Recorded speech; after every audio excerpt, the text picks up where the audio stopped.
امام کے پیچھے سورہ فاتحہ پڑھنا جائز ہے یا نہیں؟ اگر جائز نہیں ہے تو یہ حدیثیں کیا جھوٹی ہیں؟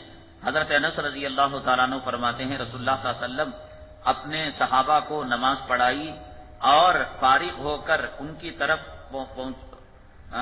پہنچے، پوچھا کیا تم نے اپنے نماز میں امام کی قرات کے دوران پڑھتے ہو؟ سب خاموش تھے۔ 3 بار آپ نے ان سے پوچھا تو انہوں نے جواب نہیں دیا۔ ہاں ہم ایسا ہی کرتے ہیں۔ آپ نے فرمایا ایسا نہ کرو، تم سورہ فاتحہ دل میں پڑھ لیا کرو۔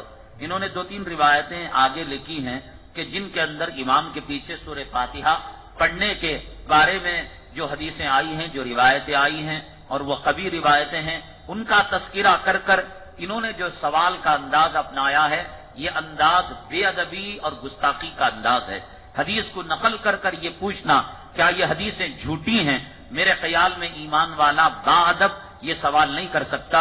میں نے آپ کو بتایا حدیثیں دونوں طرف ہیں۔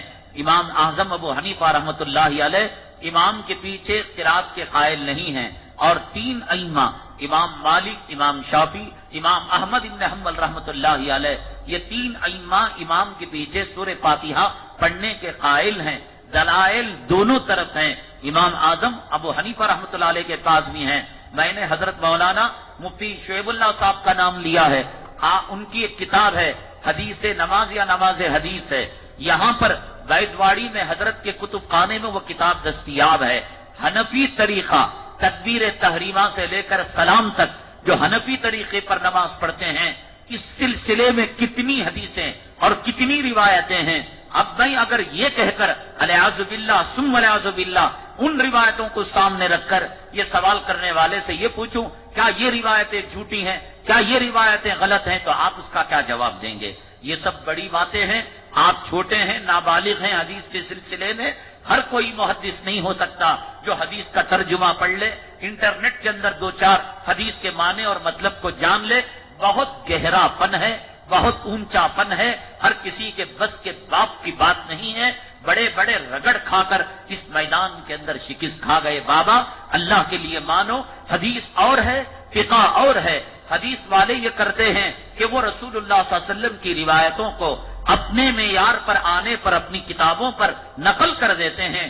امام بخاری کا ایک معیار ہے، امام مسلم کا ایک معیار ہے، امام ابو داؤد کی ایک اتھارٹی ہے، امام ترمذی کی ایک اتھارٹی ہے، لیکن اس میں جو معیار اونچا ہے وہ معیار امام بخاری رحمت اللہ علیہ کا ہے وہ انسان، لیکن پھر بھی بخاری شریف کے اندر جہاں بہت ساری روایتیں قوی ہیں وہیں ضعیف بھی آئی ہیں۔ یہ کام ایک محدث کے ساتھ ساتھ ایک فقیہ کا ہے، وہ تمام روایتوں کو سامنے رکھ کر ناسخ روایات، منسوخ روایات، قوی روایات، ضعیف روایات، مکی زمانے کی روایات، مدنی زمانے کی روایات اور شروع زمانے کی، آخر زمانے کی ایک فن ہے، نہ میرے بس کے بات کا، نہ میرے اور تیرے باپ کے دادا کے بس کے بات کا، کہ بخاری بغل میں لے لی اور حدیث کو لے لیا اور کہنے لگا۔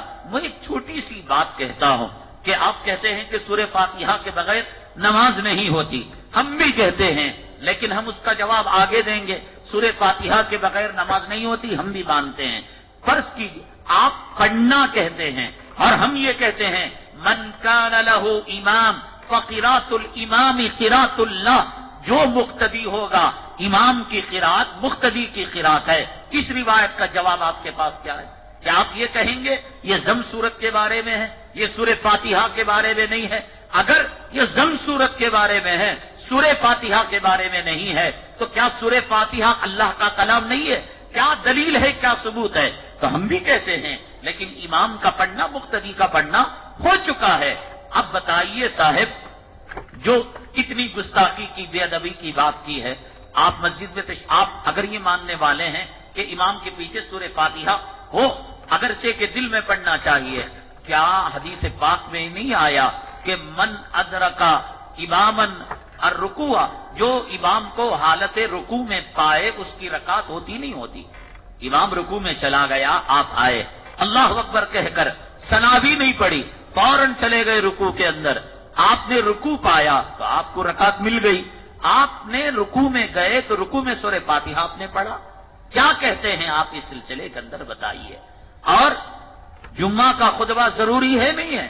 جمعہ کا خطبہ ضروری ہے، واجبات میں سے ہے، لیکن خطیب جب خطبہ پڑھتا ہے سارے مقتدیوں کی طرف سے ادا ہوتا نہیں ہوتا، اور تکبیر نماز کے لیے ضروری ہے نہیں ہے اقامت، اور اقامت سب مل کر کہتے ہیں یا مؤذن کہتا ہے؟ مؤذن کہتا ہے، اور مؤذن کے اقامت کہنے سے لاکھوں لوگوں کی طرف سے اقامت کا حق ادا ہو گیا، اور خطیب کے خطبہ دینے سے لاکھوں لوگوں کی طرف سے خطبہ جمعہ ادا ہو گیا، تو امام کے سورہ فاتحہ پڑھنے سے کیا مقتدی کی سورہ فاتحہ نہیں ادا ہوتی؟ اور کلام پاک کی آیت لا تسمعوا لهذا القرآن والغوا فيه لعلكم تغلبون وَإِذَا قُرِئَ الْقُرْآنُ فَاسْتَمِعُوا لَهُ وَأَنصِتُوا لَعَلَّكُمْ تُرْحَمُونَ کہ قرآن کو پڑھا جائے تم خاموشی کے ساتھ اس کو سنا کرو۔ اب کیا جواب دیں گے؟ ایک طرف حدیث ہے، ایک طرف قرآن ہے، یہ سب میرے آپ کے اور میرے باپ کے دادا کے بس کی بات نہیں، یہ فقہا تھے، متقی تھے، پرہیزگار تھے، خدا کا خوف ان کے خون کے قطرے قطرے کے اندر تھا، اور ساری حدیثیں، 2 حدیثیں لے کر ہم محدث اور 2 کلام پاک کے ترجمے لے کر ہم مفسر بنے بیٹھے ہیں۔ ساری نبی کی زندگی ان کے سامنے تھی، سیرت ان کے سامنے تھی، صحابہ کا اسوہ ان کے سامنے تھا۔ کیا ان کو شوق تھا کہ امت کو گمراہی کے اندر ڈالے؟ امام اعظم ابو حنیفہ رحمۃ اللہ علیہ کو شوق تھا، امام مالک کو شوق تھا، ان کا احسان کہ قیامت تک کے آنے والی نسل انسانی کے لیے انہوں نے دسترخوان کو چن دیا۔ کوئی گھامڑ بے وقوف جس کو پاگل کتے نے کاٹا ہو، اس دسترخوان کو چھوڑ کر وہ اپنی 30-40 کے اندر کھیتی بنائے اور کہے کہ نہ صاحب میں بنے ہوئے چنے ہوئے دسترخوان کا نہیں کھاؤں گا، خود سے میں دھان کو پکاؤں گا، راگی کو پکاؤں گا، گیہوں کو پکا کر روٹی بناؤں گا، راگی کا ہٹ بناؤں گا، چاول کی کھچڑی بناؤں گا، بنتے بنتے قیامت آ جائے گی، کمینے اس نعمت کے دسترخوان سے محروم بھوکا تو مر جائے گا۔